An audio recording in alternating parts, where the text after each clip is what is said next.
Lunney. My good Barry Lunney. Let's go. Yeah, good to see everybody. Well, Barry, obviously you guys had to keep responding, keep scoring. What stood out to you about the late game execution for you guys? Yeah, just guys made plays. Yeah, that's the biggest thing is just whoever it was. A lot of them are whether it was up front, blocking and straining, or Luke, the receivers. There was just a lot of plays to be made, and those guys just they kind of just really rose up to the occasion and played really well in the critical moments of the game. So that Pat had asked you for that play call for the overtime. Is that unusual or typical? Do players come to you asking for certain or advocating for certain calls? Oh yeah, we talk about stuff all the time. I think especially with mature players. Luke.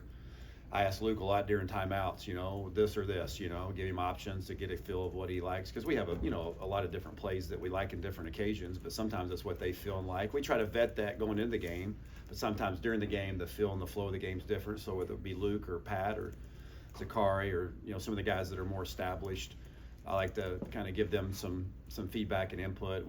I don't remember actually exactly how that went down, but I knew what I was going to call the first play of overtime, and I think Pat came over and was thinking the same thing, and so we were kind of already on the same page, and that just kind of gave me more conviction that was the right call in that moment. When the players ask for things and it's vetted and it's good and it's appropriate for the moment, then I think those are always good opportunities. Coach, what has Justin's step meant to the program, and it seems like showed some depth this week with a lot of different wide receivers making plays? Yeah, I think we had 8 different guys catch a ball during the game. Obviously, it wasn't just the wide receivers, but we had backs and tight ends catch the ball and impact the game. That's always a good. You have a good day typically when 7 or 8 guys touch the ball. That usually means the day's gone fairly well for you, and that's what happened for us.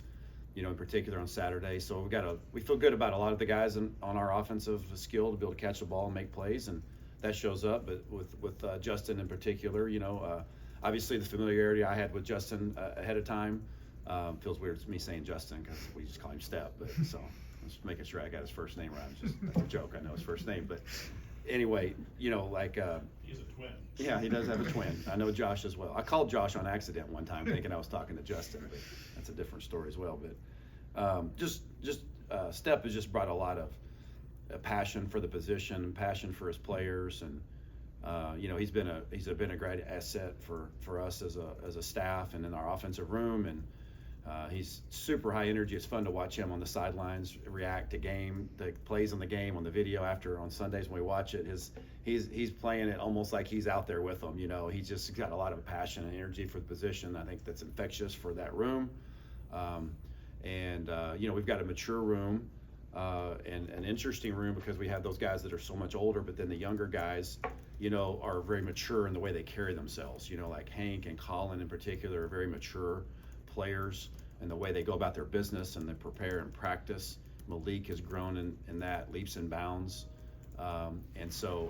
He's just been really good for us in the room, and the receivers play well on Saturday, and obviously the offense in general did as well, but we're thrilled to have Step with us, and he's been a great asset for us. What did you see from Josh, especially without Caden, and what do you kind of make about what you have there moving forward for however long Caden's out? Yeah, it was good to have. Josh had a great day. He ran the ball well, and I thought our line, played well in the run game and protected well too. And so obviously you can't have a guy.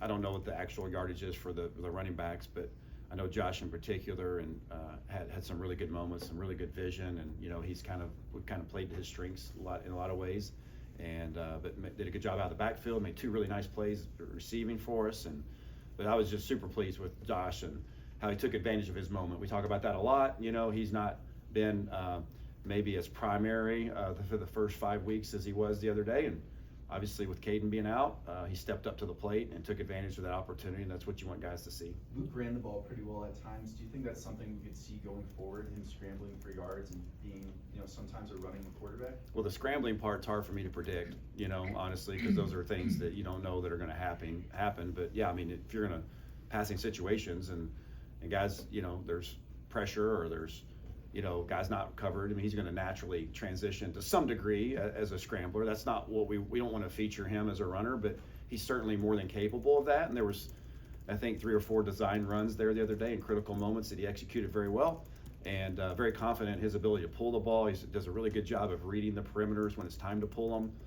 So it's certainly something that I think helped stimulate our running game the other day in a nice way, and is a good complement to what we're trying to get done. To that end, Barry, it seemed like Luke and Pat both said, we feel like we've played that defense for 3 years, you know, or however long we've been here. Was there a level of comfort and practice that, you know, this is the defense we've been going against since August 1st? Yeah, I think you saw that with our whole offense, and the way that, you know, obviously from a practice standpoint and just repetition over the course of time, our guys are familiar with what they were seeing. And I didn't think last year we took advantage of that.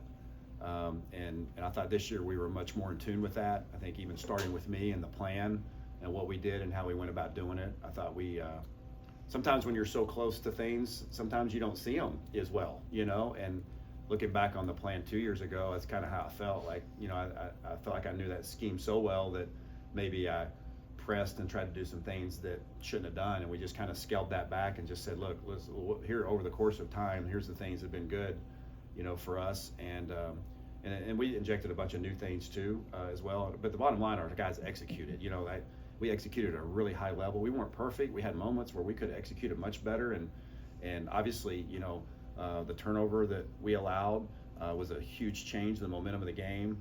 We left some touchdowns on the board that turned into field goals. You know, a couple of our drives that better execution and taking better opportunity, the moments could have prevented those from being field goals. But I do think the familiarity in the long term did help us on Saturday. What just stood out to you about Luke's performance?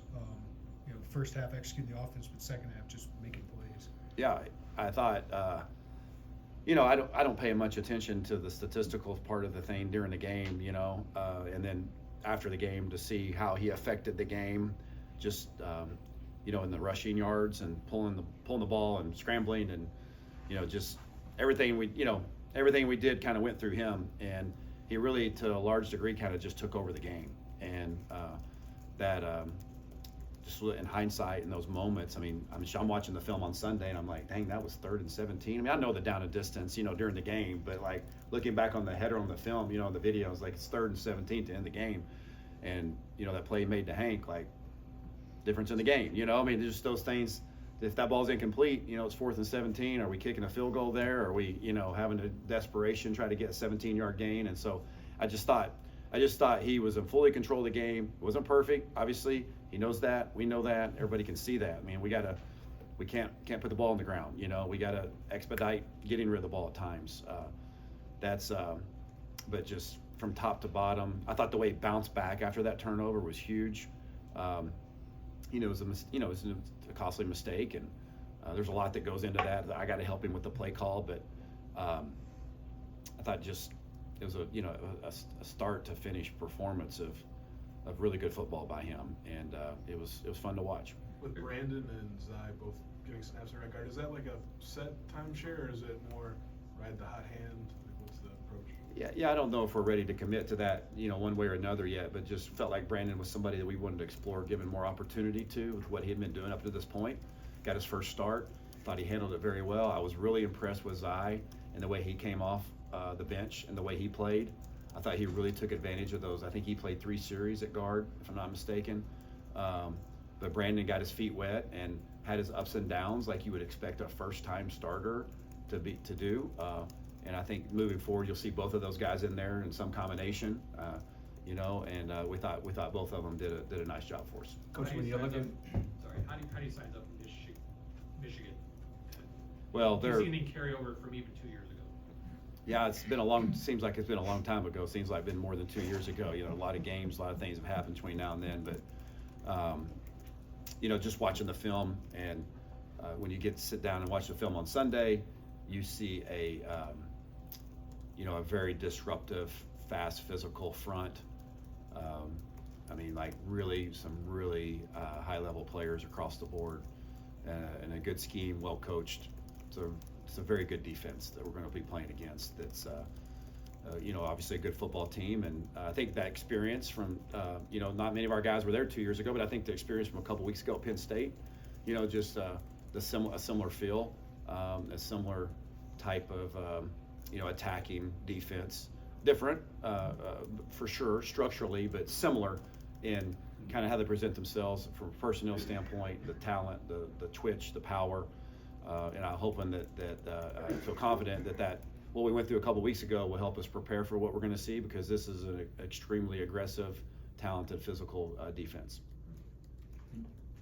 They had the weekend off. Does that make you worry about them maybe make some changes defensively they might not do normally, or do you worry about that? You know, I mean, like, that's one of those things that you could spend you can go down a rabbit hole there of what ifs. And there is a level of that. There's always that speculation, and well, how are they going to see us, and how are they going to manipulate, and what are they going to do differently? You know, that's just part of the cat and mouse game of college football. And I would fully expect what they are and who they've been for the first part of the season, that they're probably just fine tuning and working and tweaking certain things. But overall, I would expect it to be a similar feel with some nuances that we haven't seen at this point. When you talk about that strip sack, like when you see those happen throughout weeks, are there common threads there that you're seeing that like this is X, but we need to clean up, or is there a combination of Sure. up front or his internal clock? All that. Okay. Yeah, all that. There's no one, thing that you can pinpoint and say, well, it's just this and let's get this fixed. There's a lot of things, play call, read, getting edge, having some urgency to react when things don't go well. It's all that. It's certainly something that we continue to address and talk with them and coach them. It's my job to help, get that through and put them in good positions. I didn't like the play call, and he does a lot.